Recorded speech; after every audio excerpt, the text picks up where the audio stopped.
You know, you see a lot of hard fight in that room, and good young team. Fought through a lot of different challenges. You know, in the first half, I don't think we tackled well enough on defense. Give them credit, though. You know, and again, until you're on the field and you see how quick Lamar Jackson is, and you understand his ability to make plays in space and juke and make some people miss out there in space, because we had the space populated at times. We just didn't make the play in that space that we did. But they fought. I thought we did a really good job at halftime making some adjustments that we had to make. And then, you know, you saw offensively how fast we got back, made some chunk plays. Nice little gimmick play there to start the second half that we've been repping for quite a while, where Baker threw a pass to himself, and then he threw a shot down the field for a touchdown. We're right back in it.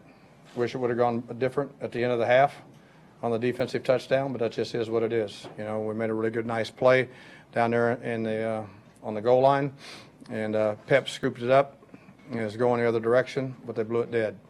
At least we got the ball back on the challenge on that. This team is a no-give-up team, and I think you saw all the energy and all the drive and all the continued enjoying and supporting each other. You know, respect and trust are earned.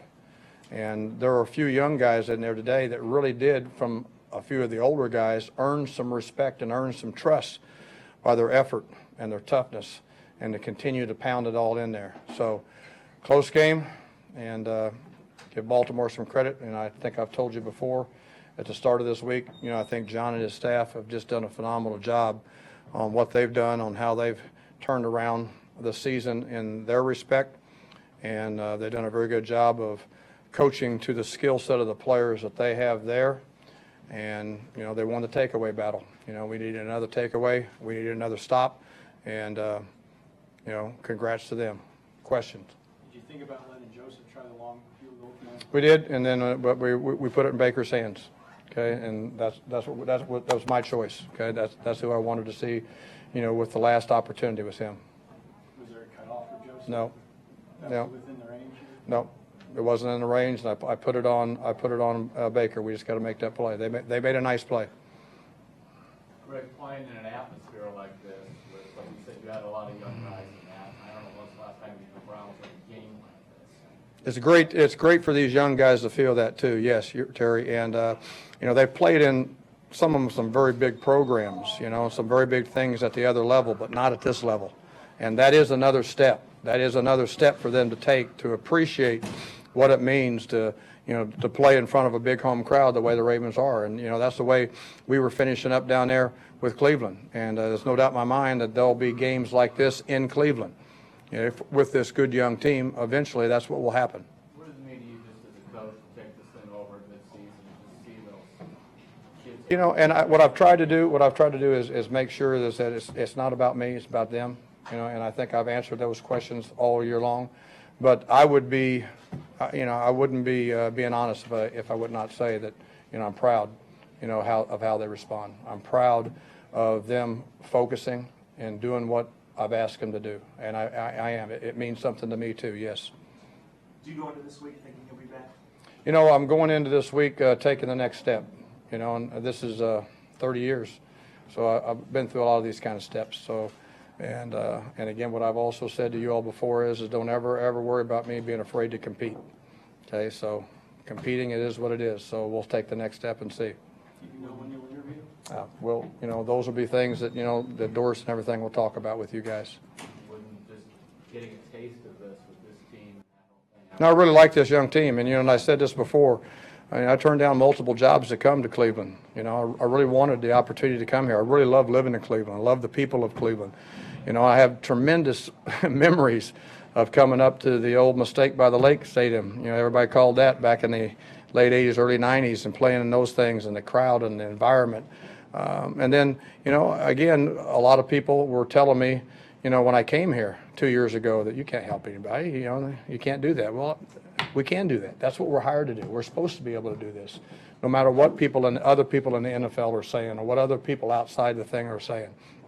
You know, that is my evaluation. My evaluation was there was a good young team, and then hopefully, the ownership listened to me, at the time when they interviewed me, when you all didn't even know they were interviewing me, and, in a secret place outside of this city or outside of the city of Cleveland, and I made the choice to be there, and we'll see what happens now. If it doesn't work out here, do you think? Pardon me? If it doesn't end up with you Maybe taking over full-time here, do you think you've earned another head coach's Yeah, job? we'll say, there's word on the street that possibly, yeah.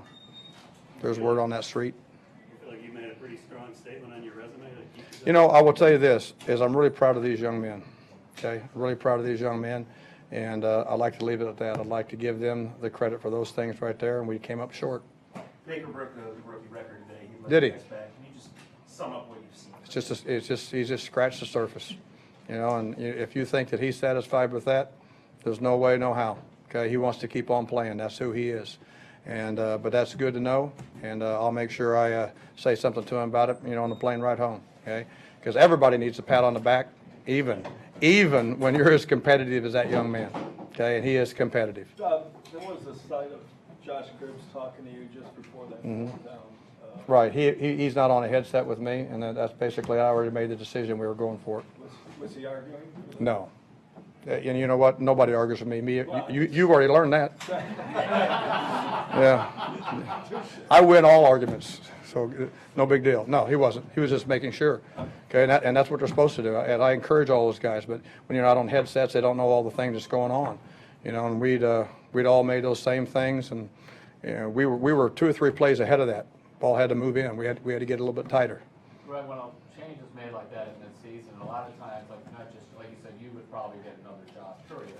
But a lot of your assistants who are younger, farther down the food chain, how do you keep them, how were you able to keep them from kind of doing Belief in me, belief in what was going on, and the other thing too is that similar to what you guys have, asked me about on, how do you keep these young players motivated? How do you keep them doing it? You know what? If I have to worry too much about that, it's the wrong person. Same thing with a coach. Okay, this is what we do. This is what you buy into. This is the life of an NFL coach, and you've got to be able to understand that and do the best you can and get on to the next game, get on to the next place. Questions? Anything else? If it didn't work out for head coach, would you come back? Oh, I do. I do it. I love coaching. I want to coach in the NFL for as long as I can, and that is for as long as. And this is a good question. I know it's time to move on to something else when I walk into a room and they no longer listen to me. When I walk into a room and there's not a presence felt, and you all understand those things, is you have to have a presence. And when people no longer want to listen to you, you got to move on to something else. And I've never had that problem, when I've had the opportunity to mentor and coach some of these young men. And again, I really care a lot about a lot of those guys in that room. And we'll be friends for life, mentor for life, regardless of whatever the situation is. That's just how it is. And there's several guys, and there's some coaches on that staff there too that had to make sure that, we've crossed paths before, that they had to come over and make sure that, they talked to me about some things too, because you never know what the next situation is going to be in this league. That's how we've learned to cope and be in it so long.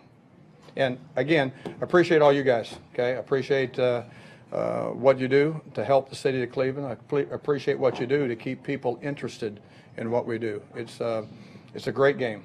It's a production business, but it's a great game, and I appreciate what you do. Greg, what can you convey in an interview that you haven't already shown them in the game? That shows me you're smarter than everybody thinks you are. Yeah, that's a semi-compliment. No, but you're right. What question you going to ask me that I haven't already shown? We'll see. Who's your offensive coordinator? Yeah, we'll see. Yeah, and and you'll love this. All those things right there are the questions you got to pay me to find that answer.